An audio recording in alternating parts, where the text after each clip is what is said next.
এমন রান্না জানা থাকলে ফুলকপির ডাঁটা আর কোনো দিনও ফেলে দেবেন না। নমস্কার বন্ধুরা, আমি সোমার রান্নাঘরে আরও একটা নতুন পর্বে আপনাদের সবাইকে স্বাগত। আজকে আমি ফুলকপির ডাঁটা দিয়ে দুর্দান্ত স্বাদের সম্পূর্ণ নিরামিষ একেবারে সহজ একটা রেসিপি আপনাদের সঙ্গে শেয়ার করতে চলেছি। এটা খেতে অসাধারণ হয়, ভাত দিয়ে তো ভালো লাগবেই, চাইলে আপনারা রুটি পরোটার সাথেও খেতে পারেন। দারুণ স্বাদে ফুলকপির ডাঁটার রেসিপিটা করার জন্য দেখুন আমি এখানে দুটো ফুলকপির ডাঁটা নিয়ে নিয়েছি। ফুলকপির ডাঁটার পরিমাণটা আপনারা নিজেদের ইচ্ছে অনুযায়ী কম বেশি করে নিতে পারেন। এবার ফুলকপির ডাঁটাগুলোকে দেখুন এইভাবে একটু কেটে নিচ্ছি।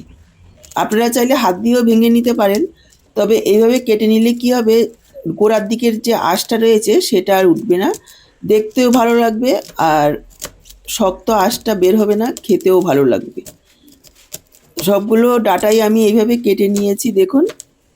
এবার ফুলকপির ডাঁটার যে মাঝখানের অংশটা রয়েছে সেটার উপরের অংশটা খুবই শক্ত আর ভেতরেরটা খুব নরম, সেটাও আমরা রান্নায় ব্যবহার করতে পারি। আমি আজকে ফেলছি না, দেখুন এইভাবে কেটে মাঝখানের অংশটাও দিয়ে দিচ্ছি।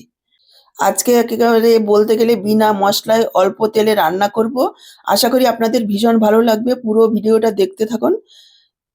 মাঝখানের অংশটা দিয়ে ভালোভাবে ডাঁটাগুলোকে ধুয়ে নিয়ে এসেছি। এবার দেখুন নিয়ে নিয়েছি শিলনোড়াতে ডাঁটাগুলোকে থেতো করে নেব।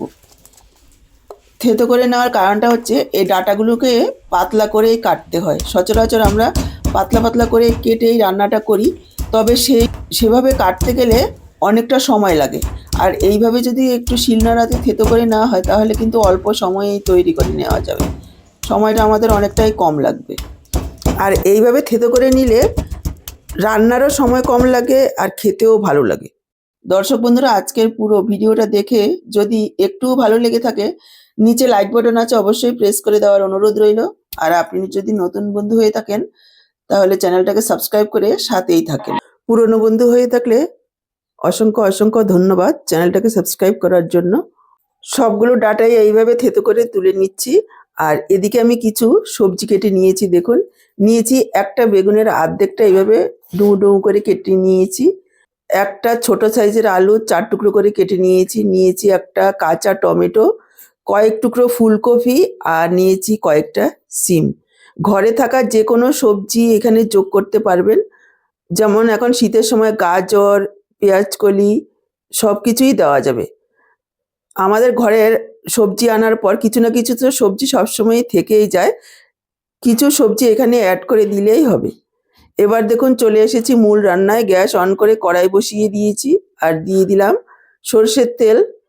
এই রান্নাটা সর্ষের তেলেই বেশি ভালো লাগবে খেতে, তবে আপনারা চাইলে আপনাদের পছন্দ অনুযায়ী যে কোনো রান্নার তেলই এখানে ব্যবহার করতে পারেন। এবার তেল গরম হয়ে যাওয়ার পর দিয়ে দিলাম এখানে কয়েকটা বড়ি। বন্ধুরা, ছোট্ট একটা অনুরোধ, এখানে আপনারা অনেকেই আছেন আমার রেসিপিগুলো রেগুলারই দেখছেন, তবে চ্যানেলটাকে এখনও সাবস্ক্রাইব করেননি। প্লিজ চ্যানেলটাকে সাবস্ক্রাইব করে এগিয়ে যেতে সাহায্য করবেন। বড়িগুলোকে একটু লালচে করে ভেজে নেব। এটা কলাইয়ের ডালের বড়ি। দেখুন প্রায় 2-3 মিনিট সময় নিয়ে মিডিয়াম ফ্লেমে বড়িগুলোকে লালচে করে ভেজে নিয়েছি। এবার তুলে রাখছি। বড়িগুলো তুলে নিয়ে ওই তেলেই দিয়ে দিলাম একটা শুকনো লঙ্কা, হাফ চা চামচ কালো জিরে। আপনারা চাইলে 5 ফোড়নও দিতে পারেন। কালো জিরের গন্ধটা এই রেসিপিতে খুব ভালো লাগবে।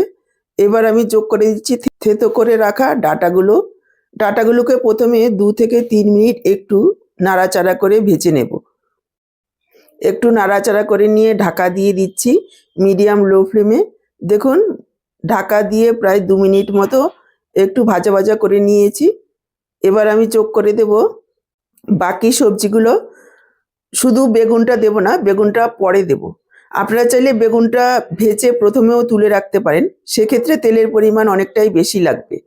এখানে আমি ফুলকপি, শিম, টমেটো সব কিছুই যোগ করে দিলাম আর দিয়ে দিলাম পরিমাণ মতো লবণ, হাফ চা চামচ হলুদ গুঁড়ো।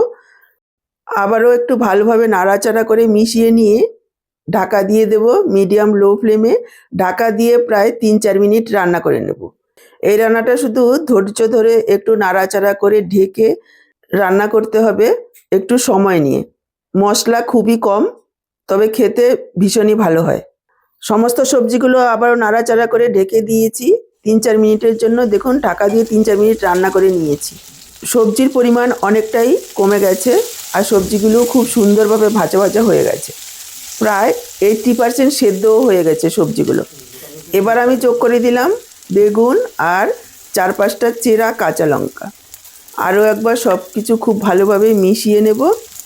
তারপর আবারও ঢেকে দিচ্ছি 2-3 মিনিটের জন্য। তবে মাঝখানে 2-1 বার ঢাকা তুলে নাড়াচাড়া করে দিতে হবে, যেহেতু সবজিতে কোনো রকম জল নেই, নিচে পোড়া লেগে যেতে পারে। আবারও দেখুন ঢাকা দিয়ে 3-4 মিনিট রান্না করে নিয়েছি। সমস্ত সবজি খুব সুন্দরভাবে সেদ্ধ হয়ে গেছে, অথচ সবজিগুলো কিন্তু ঝরঝরে রয়েছে। এখনও পর্যন্ত আমি কোনো রকম জল যোগ করিনি। এভাবেই তেলের মধ্যে সমস্ত সবজিগুলোকে কষিয়ে রান্না করলে খেতে ভালো লাগবে। এবার আমি ভেজে রাখা বড়িগুলো ভেঙে দিয়ে দিলাম আর দিয়ে দিচ্ছি 1/4 কাপ পরিমাণ জল। একেবারে অল্প পরিমাণে জল দেব, তা নাহলে বড়িগুলো নরম হবে না আর সবজিগুলো একেবারে ঝরঝরে থাকবে। সবজিগুলো যাতে একটু মাখো মাখো টাইপের হবে, কিন্তু একেবারে জল থাকবে না। আর এখানে আমি যোগ করে দিলাম 1/2 চা চামচ পরিমাণ চিনি। মিষ্টি অবশ্যই একটু দেবেন, যেহেতু সম্পূর্ণ নিরামিষ, একটু মিষ্টি দিলে খেতে ভালো লাগবে। বলতে গেলে প্রায় বিনা মশলাই সবজিটা রান্না করা হয়েছে, একটু মিষ্টি দিলে খেতে ভালো লাগবে। আরও একবার সব কিছু মিশিয়ে নিলাম আর মিডিয়াম টু লো ফ্লেমে রেখে ঢাকা দিয়ে আরও 3-4 মিনিট রান্না করে নেব। এতে করে সমস্ত জলটুকুই শুকিয়ে যাবে আর সবজিগুলো একটু নরম তরম হবে। দেখুন ঢাকা দিয়ে আরও 3-4 মিনিট রান্না করে নিয়েছি। সমস্ত সবজি খুব সুন্দরভাবে সেদ্ধ হয়ে গেছে, একটু ভিজে ভিজে টাইপের রয়েছে, তারপরেও মনে হচ্ছে একটু ঝরঝরে রয়েছে। তখন কি করবেন, চামচ অথবা খুন্তি দিয়ে 2-1টা সবজি এইভাবে ভেঙে দিতে হবে। আলু, ফুলকপি এভাবে একটু ভেঙে নাড়াচাড়া করে দিতে হবে। আর এখানে লবণ মিষ্টিটাও চেক করে নেবেন, যদি প্রয়োজন হয় দিয়ে দিতে হবে। আমার এখানে কোনো রকম লবণ মিষ্টির প্রয়োজন নেই। এবার আমি যোগ করে দেব একটু ধনেপাতা কুচি। আরও একবার সব কিছু খুব ভালোভাবে মিশিয়ে নেব আর গ্যাসটাকে অফ করে ঢেকে রেখে দেব 5 মিনিট, যাতে সব কিছু খুব সুন্দরভাবে সেট হয়ে যায়। আমাদের রান্না প্রায় শেষের পথে। দেখুন 5 মিনিট ঢেকে রাখার পর আমি এবার সার্ভ করে দিচ্ছি। দেখেই বুঝতে পারছেন কতটা লোভনীয় হয়েছে দেখতে, খেতেও অসাধারণ হয়। এটা গরম ভাত, রুটি সব কিছুর সাথে খেতে ভীষণ ভালো লাগবে। কপির ডাঁটা ফেলে না দিয়ে এইভাবে যদি একটু সবজি দিয়ে চচ্চড়ি করে নেওয়া হয়, খেতে কিন্তু ভীষণই ভালো হয়। কপির ডাঁটা অনেক রেসিপি এর আগেও খেয়েছেন, এইভাবে একবার খেয়ে দেখুন আর কমেন্টে জানাবেন যে আপনাদের কেমন লাগলো। আজকের ভিডিওটা দেখে ভালো লাগলে অবশ্যই একটা লাইক করে শেয়ার করে দিবেন। তাহলে আজকে এই পর্যন্ত, আবার দেখা হবে নতুন কোনো রেসিপির সাথে। সবাই ভালো থাকুন, সুস্থ থাকুন। সবাইকে অসংখ্য অসংখ্য ধন্যবাদ।